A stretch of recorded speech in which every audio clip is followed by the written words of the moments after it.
உயர்நீதிமன்றத்தில் வழக்கறிஞர் தாக்கிய விவகாரத்தில் விடுதலை சிறுத்தை கட்சியைச் சேர்ந்த இருவருக்கு காவல்துறையினர் சம்மன் அனுப்பியுள்ளனர். கடந்த 7ஆம் தேதி சென்னை உயர்நீதிமன்றம் ஆவி நுழைவாயிலில் விடுதலை சிறுத்தை கட்சி சார்பாக வழக்கறிஞர் அணியினர் ஆர்ப்பாட்டம் நடத்தினர். இந்த ஆர்ப்பாட்டமானது உச்சநீதிமன்ற நீதிபதியை அவமரியாதை செய்யப்பட்டதை கண்டித்து நடத்தப்பட்டது.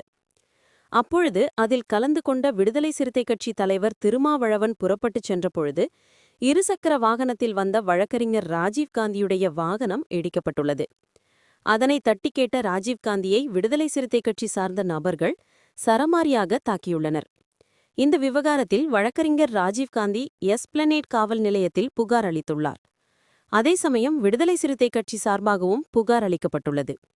இருதரப்பு வாதங்களையும் விசாரித்த காவல்துறையினர் இருதரப்பினர் மீதும் வழக்கு பதிவு செய்து விசாரணை மேற்கொண்டு வந்தனர். இந்நிலையில் அவர்கள் இருவருக்கும் இன்று காலை ராஜீவ்காந்தி எஸ்பிளனேட் காவல் நிலையத்தில் 11 மணிக்கு ஆஜராக வேண்டும் என சம்மன் அனுப்பியுள்ளனர். அதனைத் தொடர்ந்து மாலை 4 மணியளவில் விடுதலை சிறுத்தை கட்சியை சார்ந்த பார்வேந்தன் என்பவரும் காவல் நிலையத்தில் ஆஜராக வேண்டும் என சம்மன் அனுப்பப்பட்டுள்ளது.